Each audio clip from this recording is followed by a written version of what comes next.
First of all, thank you very much for accepting our invitation. I will do a short presentation for the people that are listening to us. Mr. Luzius Meiser is the chairman of the crypto investment firm Bitcoin Swiss. So the company was founded in 2013 and is the most trusted gateway to invest in Bitcoin and cryptocurrency. Today, we're going to talk about an important topic that regards Bitcoin as store of value. So, Mr. Luzius, we know that around 2 years ago, you have proposed to the Swiss National Bank to buy 1 billion of Swiss francs of Bitcoins each month. What are the characteristics that you see in Bitcoin regarding its potential and current role as store of value?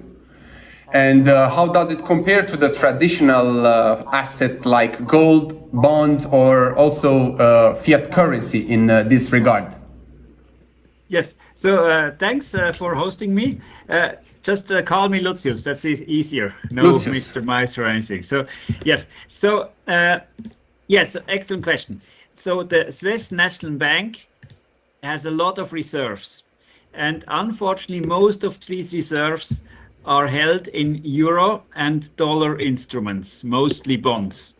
And this is a bad investment. So in the past 10 years, they lost like 100 billion on these investments.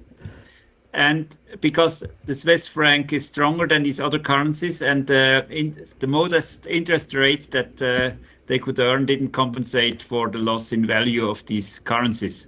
And that's also what everyone else experiences. If you live in the Eurozone, if you live in the dollar zone, the value of your currency declines faster than the additional money you get from the bank in interest, or even so I think even the increase in salaries cannot compensate for the loss in purchasing power.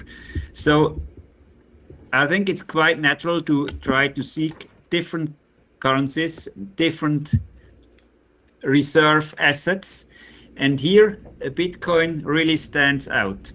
So initially Bitcoin was conceived as a payment system. So Satoshi Nakamoto said, let's create a peer-to-peer electronic cash system. But over time, the more relevant part of that has been the store of wealth. So it's not used so much for payments.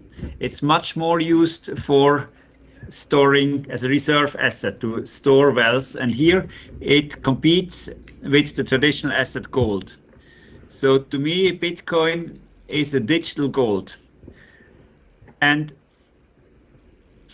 as such, it's perfect as a reserve asset for the national banks. And national banks traditionally always held gold. Swiss constitution says the national bank must hold some gold. They have sold quite a bit at the worst possible time. So there was a time in the 90s where it was fashionable for central bank to sell gold and to buy stocks, because during the 90s stocks only went up, and then there was the big .com crash. And Swiss National Bank, because in Switzerland decisions often take a little longer, was more or less the last national bank to sell, and they sold their gold at like $400 per ounce, which is a fraction of today's price, and it went up ever since. So this was the worst timing that you could choose. So it's yes. Of course, in hindsight, it's easy to tell, but it's not a good track record. Fortunately, they kept half of the gold, which is still there and is still appreciating in value. And I think they should add Bitcoin to their reserves, because that's much more robust than the fiat currencies. I completely agree with you. We completely agree with you. And well, yeah, of course, they have to hold some amount of gold because, you cannot have only reserves in euro or some kind of bonds. But basically, they had some historical losses by holding euro and bonds. What do you think that is the main reason of being so conservative and not having something different as Bitcoin? What are the reasons, the arguments about this? They are quite conservative, correct? Correct me if I'm wrong. Yes. So their mandate is just to keep the Swiss franc stable. They don't have a mandate to make profits. They don't have a mandate to watch unemployment rates like the European Central Bank has. It's just about the stability of the Swiss franc. And just looking at that metric, their policy is very successful. Makes sense. Thank you. Yes. Absolutely. And from your point of view, what are the compelling arguments that we must do in order to convince the Swiss National Bank to start investing in Bitcoin? And what are the concerns that you can address regarding the Bitcoin volatility and the potential risk of the Swiss franc to the potential risk and rewards of the Swiss franc if the Swiss National Bank were to diversify its reserves in Bitcoin? So, I mean, there's two different levels where you can try to argue. One is the rational level, where you just say, from a financial mathematical perspective, it's a better investment than a bond that is basically guaranteed to lose value. So, and here it's important to note that if you invest into the Eurozone and buy Euro bonds, then you're buying into a currency where the issuer has a strong incentive to devalue it. And they will devalue it to the degree that they can get away with. The same holds for the US dollar. The US government has a strong incentive to devalue the dollar just a little less than the breaking point. So if they devalue it too much and people lose trust in it, they lose the reserve currency status. So, but if they can play with this a little, so they will go quite to the limit, but don't step over it. That's the optimal policy for them to just, and by that they basically take money out of the pocket of all the dollar investors. This is to a certain degree China and Japan and many foreign investors that hold dollar bonds. And yes, of course, I think the Swiss National Bank shouldn't be part of this game. So just rationally, they should move into other assets. It could also be stocks, and they do some stocks investment. But with stocks, it's hard to choose the right one. It also gets political. For example, they say we don't buy any Swiss stocks. They also don't buy any Swiss government bonds. But then you have the political problem, and this is something I pointed out at their last General Assembly, that when you only buy foreign bonds, you actually start financing foreign government spending. And this is a political problem, in my opinion. It might be financially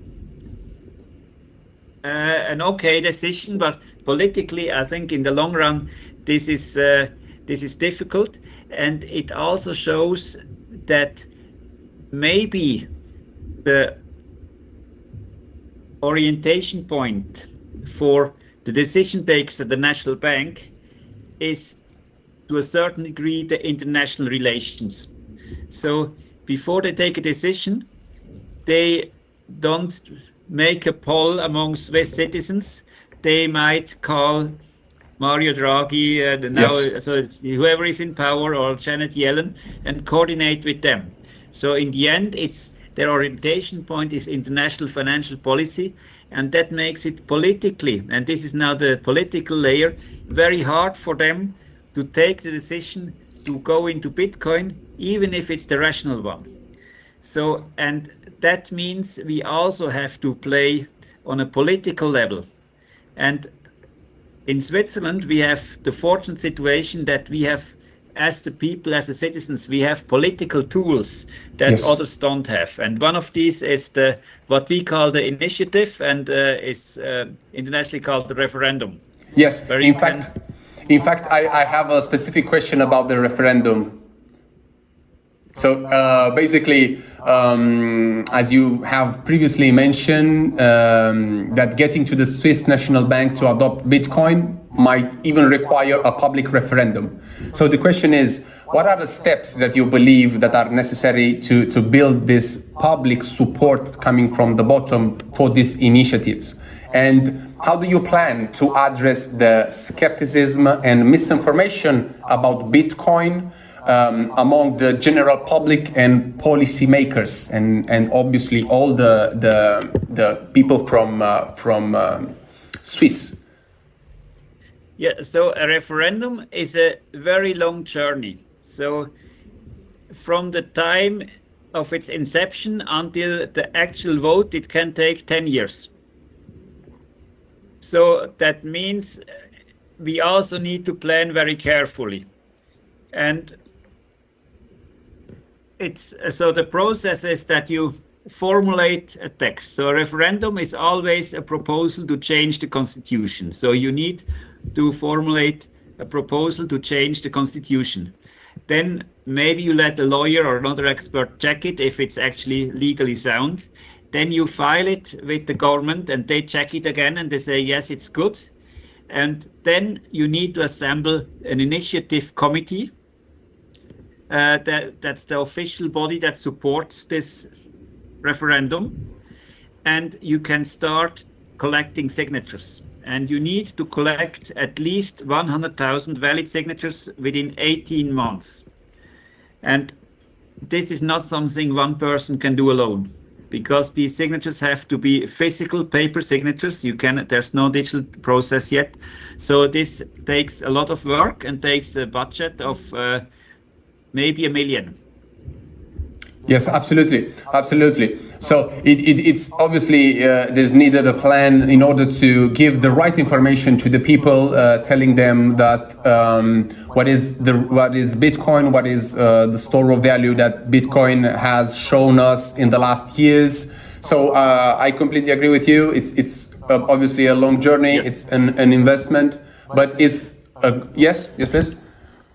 So it's 2 stages in this political process. In the first stage, you need to have the 100,000 signatures. That means this is about mobilizing those who already like Bitcoin. Yes, and this is harder than it sounds, because some Bitcoin maximalists, they say they are so libertarian that they say, we don't want to interfere with the government. We want the government to leave us alone, and we leave the government alone. They should do what they want. If they buy stupid government bonds, we don't care. If our national bank loses a lot of money, we don't care.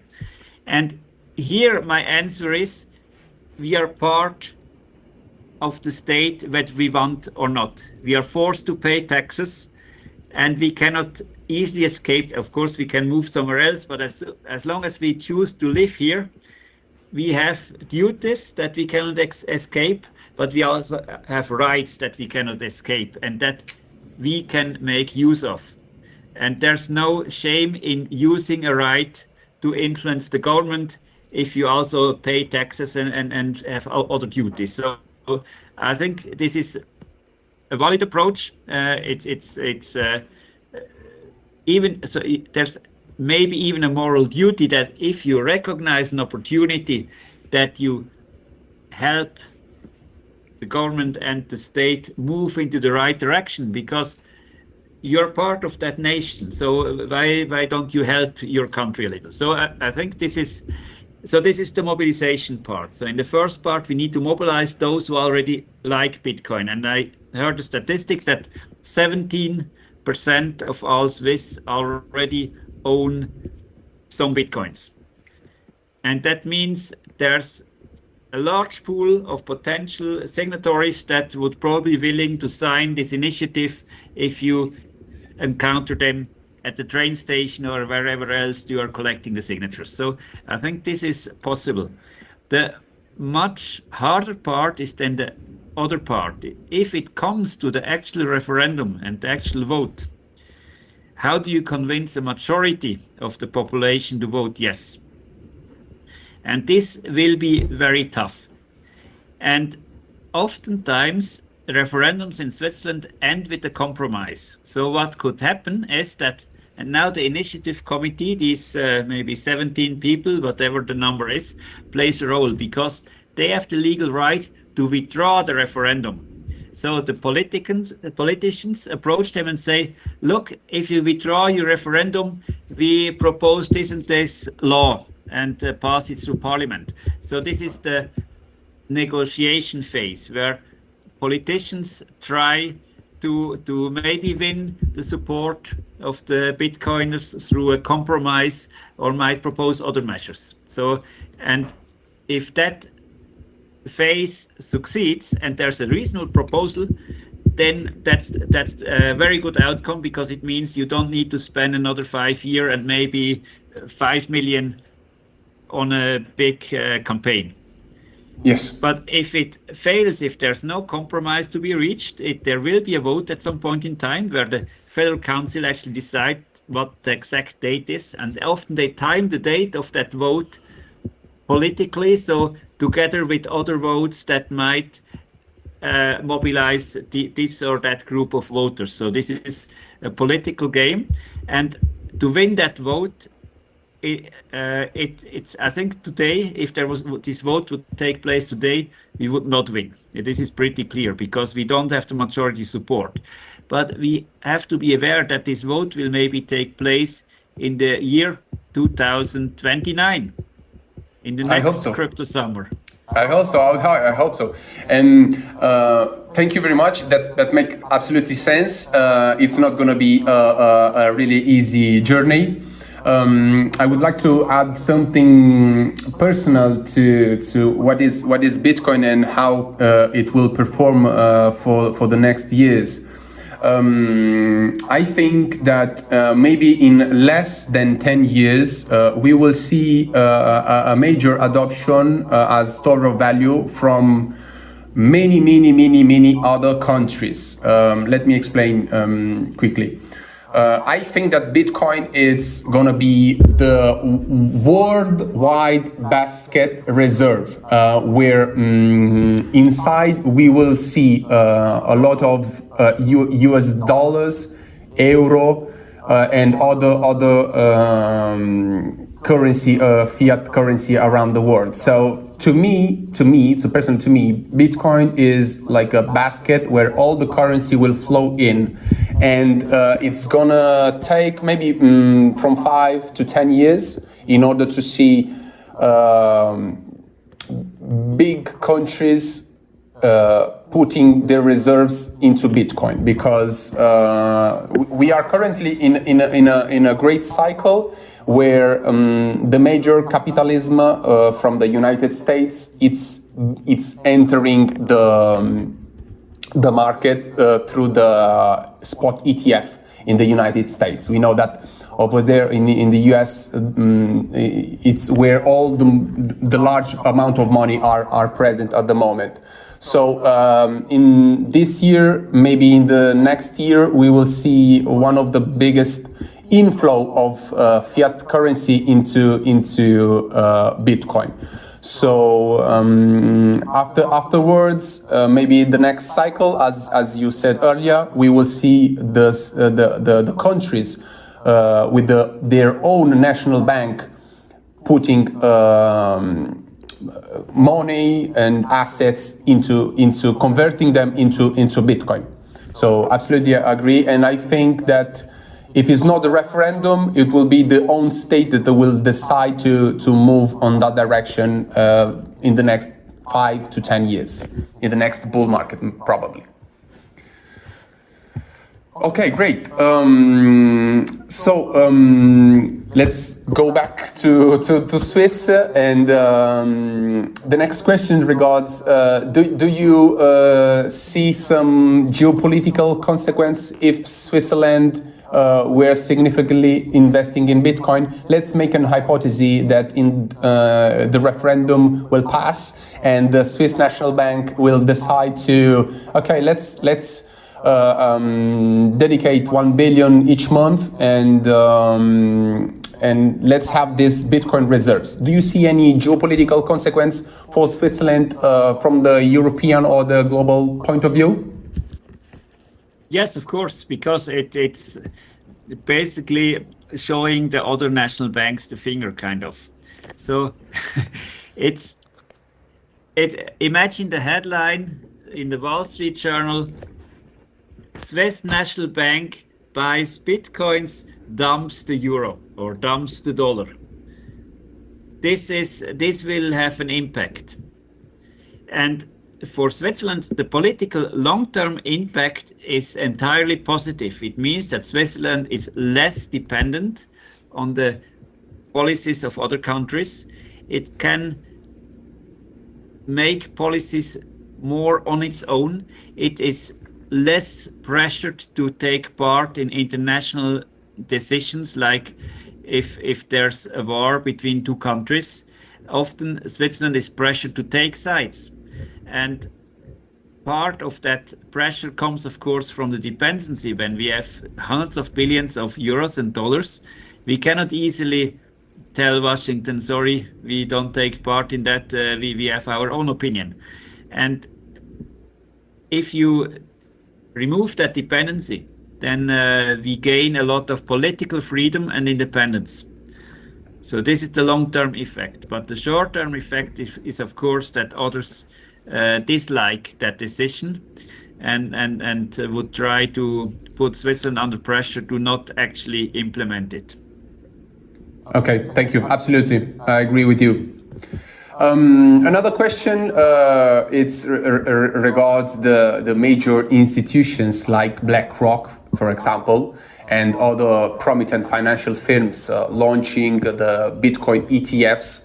And it's a simple question. How do you see the impact of the overall acceptance and the Bitcoin and acceptance and adoption of Bitcoin as mainstream financial asset? What are the potential benefits and the challenges that Bitcoin ETF will do to the traditional assets? What is going to be basically the influence to the global perception of Bitcoin? So it's a very natural step. If there's customers who demand Bitcoin products and be able to invest into Bitcoin, then of course banks should offer these products. And the SEC should have approved the first ETF 10 years ago. It's more than 10 years since the first ETF application was filed. And this shows how completely broken today's financial system is. If you have such a simple idea, it's just an ETF is nothing else but a company that holds a lot of Bitcoins and you can trade the shares of this company. Why does it take 10 years to approve that? It shows that this is a very political and broken process, and it's astonishing that it even works. So somehow it seems to work still somewhat, but it's clearly something that could be dramatically improved, and where there's way too much regulation and paragraphs holding everyone down. And I think overall for our Western society, one of the biggest risks is that at some point we will collapse under the weight of our own regulation. Because the more regulation you add, it's like it leads for the economy, it's like death through 1,000 needle stitches. It's not, you can never say this paragraph or this regulation killed the economy, but if there's thousands of them, it slows everything down. And, yes. And maybe you also have an Italian perspective yes. on this, yes. because I think in Italy this is also somewhat of an issue. Yes, it's one of the biggest lack that we have in this kind of discussion. We have a big problem of too much bureaucracy ongoing. So this is one of the biggest problem that we have, and investors really feel this. And well, as you know, they are not so well to come to us. So you got a great point of the topic. And okay, so I would like to make you my last question, and looking ahead to the future, let's say to 2100. As you mentioned, what is your long-term vision for Bitcoin in the global economy? What role do you see for Bitcoin? Is it's going to be more stable?